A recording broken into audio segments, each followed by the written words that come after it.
My YouTube channel study time with Priyanka. आज के इस वीडियो में हम क्लास 11 हिस्ट्री बुक का 5th चैप्टर नोमैडिक एम्पायर के कुछ इंपॉर्टेंट शॉर्ट क्वेश्चन आंसर को डिस्कस करने वाले हैं। So before starting this video, if you want to watch the detailed explanation video of this chapter, then you will find the link of this chapter in my description box, or else you can click on the I button to watch the video. So now without further delay, let's start our today's video. So the first question of this chapter is, who were Mongols? Mongols कौन थे? So the answer of this question is, the Mongols were a diverse body of people linked by similarities of language to the Tatars, Khitan and Manchus to the east and the Turkic tribes to the west. So basically Mongols diverse body of people को कहा जाता है, यानी कि different group of people जो कि एक दूसरे के साथ linked होते हैं, जो कि एक दूसरे के साथ जुड़े हुए रहते हैं by their similar language, अपने common language, अपने similar भाषा की वजह से. So Mongols basically was a diverse body of people और एक group of people who are linked with each other by their common language. So कुछ मंगोल ट्राइब के एग्जाम्पल भी दे रखा है, जैसे कि अगर आप मंगोलिया के ईस्टर्न साइड में देखेंगे, सो बेसिकली आपको मंगोलिया के ईस्टर्न साइड में ततार्स, खितान एंड मंचूज नाम के मंगोल ट्राइब देखने को मिलेंगे. एंड अगर आप मंगोलिया के वेस्टर्न साइड में देखेंगे, देन आपको तुर्किक ट्राइब नाम के मंगोल ट्राइब देखने को मिलेंगे. नेक्स्ट हमें बता रखा है that some of the Mongols were pastoralist while others were hunter gatherers. So कुछ मंगोल पीपल ऐसे होते थे जो कि पैस्टोरलिस्ट होते थे, यानी कि वे लोग जो कि पशुओं को चराते हैं. वाइल अगर हम कुछ दूसरे मंगोल पीपल की बात करें, सो कुछ मंगोल पीपल हंटर गैदरर्स भी होते थे, यानी कि जो एनिमल्स की हंटिंग करते थे एंड फूड को गैदर करते थे. They nomadized in the steppes of Central Asia. So basically Mongol people nomadic people होते थे. नोमैडिक पीपल यानी कि वे लोग जो कि एक प्लेस से दूसरे प्लेस में मूव करते रहते हैं, जो एक पर्टिकुलर प्लेस में सेटल नहीं रहते हैं. सो बेसिकली ये लोग सेंट्रल एशिया का जो स्टेप वाला इलाका है, जो हरे भरे घास के मैदान वाला जो इलाका है, वहीं पे ये लोग रहा करते थे. सो आई होप कि आपको फर्स्ट क्वेश्चन का आंसर समझ में आ गया होगा. So now let's move to our next question, which is question number 2. Why was trade so significant to the Mongols? So Mongol people के लिए ट्रेड यानी कि व्यापार इतना सिग्निफिकेंट, इतना इम्पॉर्टेंट क्यों था?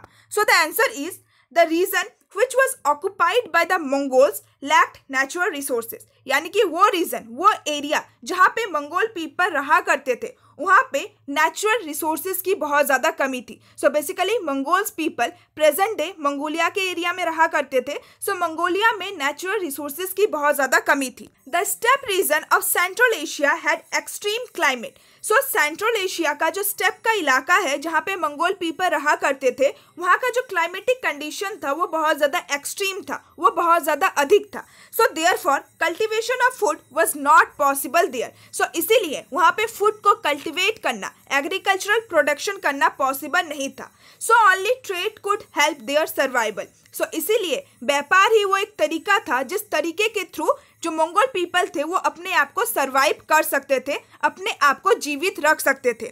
सो the Mongols traded with neighbouring countries. So इसीलिए मंगोल पीपल अपने नेबरिंग, अपने आसपास के कंट्रीज के साथ ट्रेड करते थे, व्यापार करते थे. And it was beneficial for both the countries. And ये जो ट्रेड होता था मंगोल पीपल एंड दूसरे कंट्री के लोगों के बीच में, ये ट्रेड दोनों ही कंट्री के लोगों के लिए बहुत ज़्यादा बेनिफिशियल होता था. The Mongols imported agricultural produce and iron utensil from China. So basically जो मंगोल पीपल थे वो चाइना के साथ ट्रेड किया करते थे. So Mongol people basically agricultural produce and iron utensil China से मंगवाते थे. एंड इसके बदले में, इसके एक्सचेंज में जो मंगोल पीपल थे वो अपने हॉर्सेस को, फर्स को एंड गेम को एक्सपोर्ट किया करते थे to the Chinese people. So I hope कि आपको क्वेश्चन नंबर 2 का भी आंसर समझ में आ गया होगा. Now the next question is question number 3. Why was the Great Wall of China built? So China में जो ग्रेट वॉल ऑफ चाइना है वो आखिर किस लिए बनाया गया था? So the answer is nomadic tribes frequently invaded China. यानी कि जो मंगोल पीपल थे, जो डिफरेंट नोमैडिक ट्राइब था जो कि मंगोलिया में रहता था, वो फ्रीक्वेंटली यानी कि लगातार चाइना के ऊपर अटैक किया करते थे.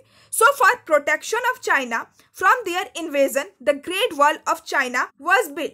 सो इसीलिए चाइना को इन सारे इन्वेजन, इन सारे अटैक से प्रोटेक्ट करने के लिए, बचाने के लिए ग्रेट वॉल ऑफ चाइना बनाया गया था. Now the next question is question number 4. Who was Chengiz Khan? Chengiz Khan कौन थे? So the answer is Chengiz Khan was the founder of the Mongol Empire. So इस chapter में nomadic empire वाला chapter में आपने जिस empire के बारे में पढ़ा Mongol empire, so basically Genghis Khan ही मंगोल एम्पायर के फाउंडर थे. He was born in present day Mongolia. So Genghis Khan का जन्म आज के टाइम पीरियड में जो मंगोलिया नेशन है वहाँ पे हुआ था इन अराउंड 1162 सेंचुरी. सो इस टाइम पीरियड के दौरान चंगेज खान का जन्म मंगोलिया नेशन में हुआ था. His early name was Temujin. So Genghis Khan का जो अर्ली नेम था यानी कि जन्म के दौरान जो उनको नाम दिया गया था वो था तेमुजिन. सो चंगेज खान का जो चाइल्डहुड नेम था वो तेमुजिन था. His father Yosugai was the chieftain of the Kiai tribe. So Genghis Khan के जो पिता थे उनका नाम था यसुगाई एंड वो कियाई ट्राइब के चीफ्टेन थे. चीफ्टेन का मतलब होता है leader of a tribe. So basically Genghis Khan के पिता कियाई ट्राइब के लीडर थे. His mother's name was Oilunik and Genghis Khan की जो मदर थी उनका नाम था Oilunik. Next question is question number 5.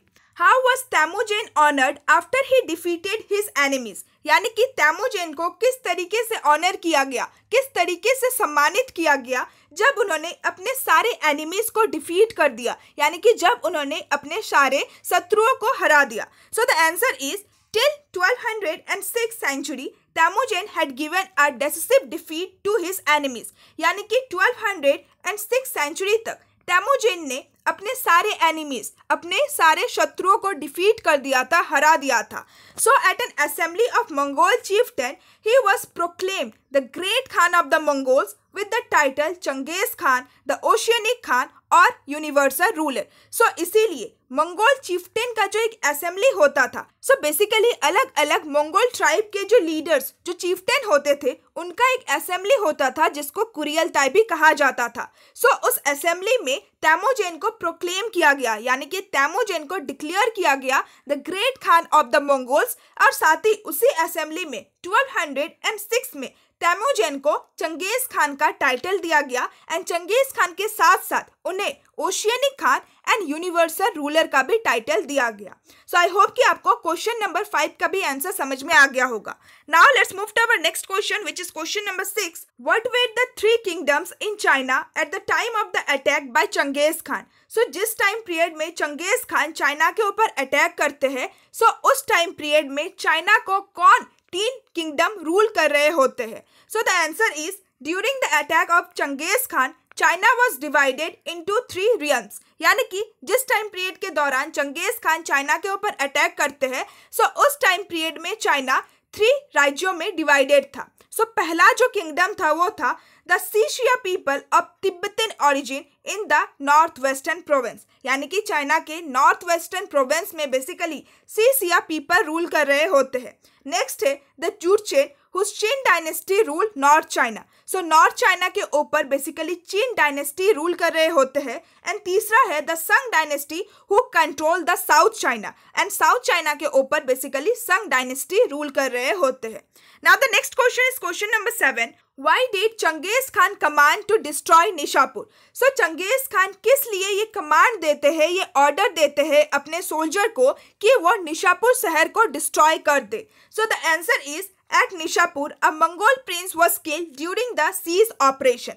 So एक मंगोल प्रिंस थे जिनकी मृत्यु हो जाती है जब वो निशापुर शहर को सीज कर रहे होते हैं, यानी कि जब वो निशापुर शहर को घेराबंदी कर रहे होते हैं. So Genghis Khan commanded to plunder and destroy Nishapur. So इसीलिए क्रोध में आकर चंगेज खान अपने सोल्जर को, अपने आर्मी को ये कमांड देते हैं, ये ऑर्डर देते हैं कि तुम सब निशापुर शहर को डिस्ट्रॉय कर दो और साथ ही इस शहर को प्लंडर यानी कि इस शहर को लूट लो. Next question is question number 8. Why did Genghis Khan return to Mongolia without touching India? यानी कि चंगेज खान क्यों मंगोलिया वापस चले जाते हैं बिना इंडिया को टच करके, यानी कि बिना इंडिया में प्रवेश करके? सो the answer is at the banks of the Indus, Chengiz Khan considered returning to Mongolia through the North India and Assam. So basically इसका अगर आप थोड़ा बैकग्राउंड देखेंगे, देन चंगेज खान जलालुद्दीन का पीछा करते करते basically Afghanistan and Sindh province के रीजन में पहुंच जाते हैं, यानी कि इंदस वैली के रीजन में पहुंच जाते हैं। सो उस टाइम पीरियड में वो ये डिसाइड करते हैं कि जब मैं मंगोलिया वापस लौटूंगा देन मैं basically north India and Assam से होते हुए जाऊंगा। बट फिर वो अपना डिसीजन चेंज कर लेते हैं बेसिकली 3 रीजन की वजह से। So the 3 reasons were the heat, the natural habitat and the ill portents reported by his shaman soothsayer made him change his mind. So basically India का जो क्लाइमेटिक कंडीशन था, जो हीट था, India में जो नेचुरल हैबिटेट था, इसकी वजह से चंगेज खान डिसाइड करते हैं कि वो इंडिया से होते हुए मंगोलिया नहीं जाएंगे। इसके अलावा जो तीसरा रीजन था वो ये था कि चंगेज खान का एक शमन सूथसेयर था, यानी कि चंगेज खान का एक प्रीस्ट था जो कि ज्योतिषी था। सो उन्होंने ये अनुमान लगाया था कि अगर चंगेज खान इंडिया से होते हुए मंगोलिया जाएंगे या फिर इंडिया में वो प्रवेश करेंगे देन उससे कुछ इल पोर्टेंस यानी कि उससे कुछ अपशगुन हो सकता है। सो इसी वजह से इन 3 रीजन की वजह से चंगेज खान इंडिया से होते हुए मंगोलिया नहीं जाते हैं। So now the next question is question number 9। Into which 2 phases can Mongol expansion after Changiz Khan death be divided? So Genghis Khan के डेथ होने के बाद किन 2 इंपॉर्टेंट फेजेस यानी कि किन 2 इंपॉर्टेंट स्टेजेस में हम मंगोल एम्पायर के एक्सपेंशन को डिवाइड कर सकते हैं? So the answer is after Genghis Khan death Mongol expansion can be divided into the following 2 phases. So Genghis Khan के डेथ होने के बाद मंगोल एम्पायर के एक्सपेंशन को हम 2 फेजेस में डिवाइड कर सकते हैं। So the first phase spanned the year 1236 to 1242 century. During this period, the Mongols obtained major gains in the Russian steppes, Bulgaria, Kiev, Poland and Hungary. So basically जो first stage है, जो first phase है, वो basically include करता है the time period between 1236 to 1242 century. So इस time period के दौरान जो मंगोल पीपल थे वो बेसिकली रशियन स्टेप्स में बुल्गेर, कीव, पोलैंड एंड हंगरी को कॉन्क्वेस्ट करते हैं। इन सारे इलाकों में उनका मेजर गेन्स होता है। The second phase included the years 1255 to 1300 century. It led to the conquest of whole of China, Iran, Iraq and Syria. So जो second stage या फिर जो second phase है वो basically 1255 से लेकर 1300 century के time period को include करता है। And second phase के time period के दौरान basically Mongols ने पूरे चाइना को, ईरान, इराक एंड सीरिया को conquest कर लिया था। Now the next question is question number 10. Why were the Mongols defeated by the Egyptian army? So Mongols किस रीजन की वजह से, किस कारण की वजह से इजिप्टियन आर्मी से हार जाते हैं? The Mongol rulers began to take more interest in China. So जो मंगोल रूलर्स थे उनका जो इंटरेस्ट था वो चाइना को कॉन्क्वेयर करने में ज़्यादा था as compared to Egyptian army से लड़ने से। So they diverted their forces into the heartlands of the Mongol dominion. So इसीलिए जो मंगोल रूलर्स थे उन्होंने अपने फोर्सेस को, उन्होंने अपने आर्मी को डाइवर्ट कर दिया मंगोल के हार्टलैंड यानी कि मंगोल के सेंट्रल रीजन की तरफ।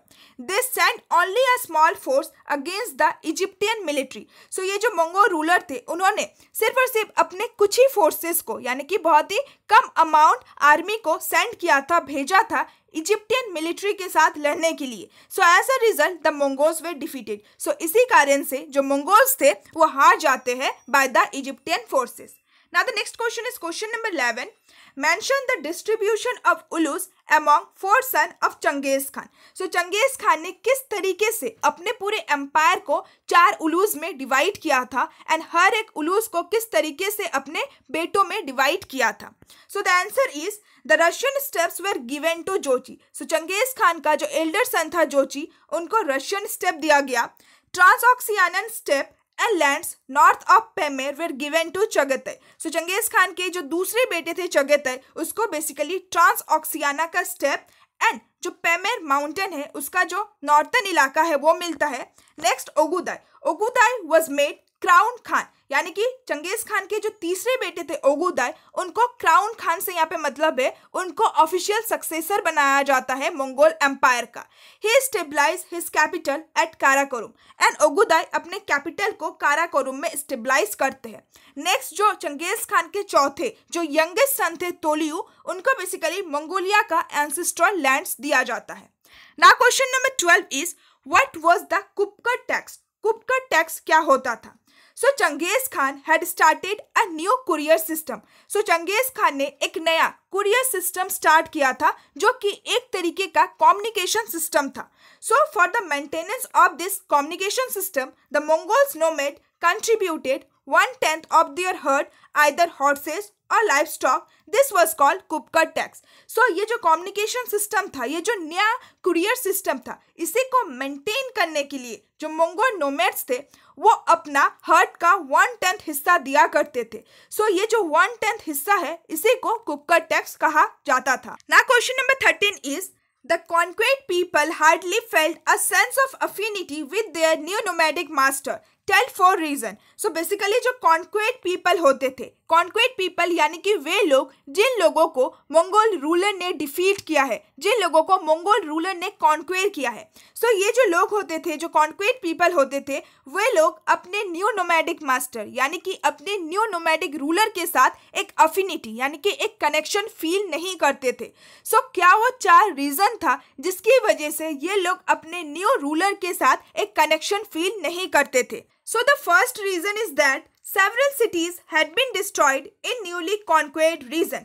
यानी कि जब भी जो नोमैडिक रूलर, जो मंगोल रूलर थे, जब वो किसी भी रीजन के ऊपर अटैक करते थे, जब वो किसी भी रीजन को कॉन्क्वेयर करते थे, सो उस टाइम पीरियड के दौरान उस टेरिटरी, उस रीजन के जो सिटीज थे वो भी डिस्ट्रॉय हो जाते थे. सो इसीलिए इन सारे शहरों में रहने वाले जो लोग थे वो अपने नए नोमैडिक रूलर के साथ एक अफिनिटी यानी कि एक कनेक्शन फील नहीं करते थे. सो ये था पहला रीजन. दूसरा रीजन है agricultural lands had been laid waste. So attack के दौरान, बैटल के दौरान जो एग्रीकल्चरल लैंड होता था, जहाँ पे एग्रीकल्चरल प्रोडक्शन होता था, वो सारे लैंड्स भी वेस्ट लैंड में कन्वर्ट हो जाते थे. तीसरा रीजन है trade and handicraft production had disrupted. यानी कि अटैक के दौरान जो व्यापार होता था, जो हैंडीक्राफ्ट प्रोडक्शन होता था, वो भी डिसरप्टेड यानी कि वो भी बंद हो जाता था, वो भी डिस्ट्रॉय हो जाता था. एंड चौथा रीजन है tens of thousands of people had been killed and even more enslaved. यानी कि अटैक के दौरान जब मंगोल रूलर किसी भी रीजन को कॉन्क्वेयर करते थे, सो उस टाइम पीरियड के दौरान बहुत सारे लोगों की मृत्यु भी हो जाती थी एंड इवन बहुत सारे लोगों को इंस्लेव्ड यानी कि बहुत सारे लोगों को बंदी भी बनाया जाता था. सो इन सारे डिस्ट्रक्शंस के लिए ही जो कॉन्क्वेर्ड पीपल थे वो अपने नोमैडिक मास्टर्स के साथ एक कनेक्शन फील नहीं करते थे. Next question is question number 14. What do you understand by the term yasa? Explain. So yasa ये जो टर्म है इससे आप क्या समझते हैं? So the answer is it was actually Yasak when this code of law was promulgated by Changiz Khan at the Kuriltai of 1206. So basically यासा का मतलब होता है code of law. बट जब चंगेज खान ने इस कोड ऑफ लॉ को अपने कुरियलताई में प्रोमलगेटेड यानी कि स्टार्ट किया था 1206 में, सो उस टाइम पीरियड में इस कोड ऑफ लॉ को यासा नहीं बल्कि यसक कहा जाता था. So yasaq means law, decree और order in its literally meaning. So yasaq का जो लिटरल मीनिंग होता है वो होता है लॉ, डेक्री या फिर order. By the middle of the 13th century, the Mongols named it as Yasa in a more general sense to mean the legal code of Changiz Khan. So basically, जो Mongol people थे उन्होंने ये जो नाम था यसक, इसको change करके यासा रख दिया था चंगेज खान के लीगल कोड को और जनरल सेंस में समझने के लिए by the middle of the 13th century यानी कि 13th सेंचुरी के मिडिल से. It was a compilation of the customary tradition of the Mongol tribes. So basically yasa क्या है? जो मंगोल ट्राइब्स थे उनका जो कस्टमरी ट्रेडिशन था, उनका जो बिलीफ, उनका जो कस्टम था, उसी का एक कंपाइलेशन यानी कि उसी का एक कॉम्पोजिशन, उसी का एक कलेक्शन है. But in referring to it as Genghis Khan code of law, but Mongol people इसको चंगेज खान के कोड ऑफ लॉ के रूप में रेफर करते हैं. सो बेसिकली यासा का मतलब होता है चंगेज खान का code of law. Next question is question number 15. What were the positive work done by Changiz Khan for his Mongol people? So Changiz Khan ने अपने लोगों के लिए यानी कि मंगोल लोगों के लिए कौन से पॉजिटिव वर्क किए थे? So the answer is Mongol people considered Changiz Khan as the greatest leader of all time. So basically Mongol people Changiz Khan को greatest leader के रूप में consider करते थे. So अब हम जानेंगे that what were the positive work done by Changiz Khan for his Mongol people.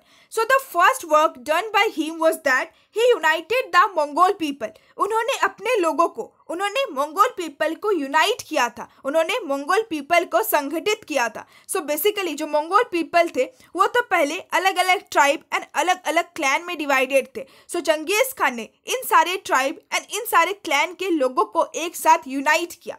Next जो उन्होंने किया वो था he freed them from इंटरमिनिएबल ट्रिबल Wars. सो पहले जो मंगोल ट्राइब के लोग थे वो लोग एक दूसरे के साथ फ्रीक्वेंट वार करते थे, यानी कि एक दूसरे के साथ लगातार वार करते रहते थे. सो चंगेज खान ने इस छोटे छोटे वार से इन लोगों को फ्री किया. नेक्स्ट जो उन्होंने पॉजिटिव वर्क किया वो था he freed them from Chinese exploitation. So सिर्फ मंगोल पीपल ही चाइना के लोगों के ऊपर अटैक नहीं करते थे, बल्कि जो चाइनीज पीपल थे वो लोग भी मंगोल पीपल को परेशान किया करते थे. सो चंगेज खान ने चाइनीज एक्सप्लॉयटेशन से मंगोल पीपल को बचाया था. नेक्स्ट था he brought them prosperity. So Genghis Khan ने मंगोल पीपल को प्रोस्पेरस बनाया, यानी कि मंगोल पीपल को सफल बनाया. उन्होंने इन लोगों को अपने लाइफ का एक गोल दिया कि हमें दुनिया का सबसे बड़ा एम्पायर को क्रिएट करना है.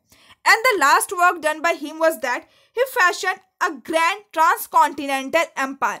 So सबसे बड़ा काम जो उन्होंने किया था कि उन्होंने एक बहुत ही ग्रैंड, एक बहुत ही लार्ज ट्रांसकॉन्टिनेंटल एम्पायर को फॉर्म किया था, यानी कि उन्होंने द ग्रेटेस्ट मंगोल एम्पायर को फॉर्म किया था. सो विद दिस हमारे 15 important short question answer complete होते हैं. सो आई होप कि आपको सारे क्वेश्चन एंड सारे क्वेश्चन के आंसर बहुत ही अच्छे से समझ में आ गए होंगे. सो वीडियो को एंड करने से पहले आप लोगों के लिए एक बहुत ही इंपॉर्टेंट इन्फॉर्मेशन है. सो बेसिकली आप लोगों का जो एनसीईआरटी बुक है, सो उस एनसीईआरटी बुक में हर एक चैप्टर में जो एक्सरसाइज क्वेश्चन गिवन रहता है वो सारे क्वेश्चन बहुत ज़्यादा इंपॉर्टेंट है. इवन जब मैं क्लास 11th का लास्ट ईयर के कुछ क्वेश्चन चेक कर रही थी, देन आई फाइंड दैट कि बहुत सारे क्वेश्चन में बेसिकली एनसीईआरटी बुक का जो एक्सरसाइज का क्वेश्चन है वो डायरेक्टली दिया गया है. सो इट्स इम्पॉर्टेंट कि एक्स्ट्रा क्वेश्चन के साथ साथ आप लोग के एनसीईआरटी बुक में जो एक्सरसाइज क्वेश्चन गिवन रहता है उन सारे क्वेश्चन को भी आप सॉल्व करें.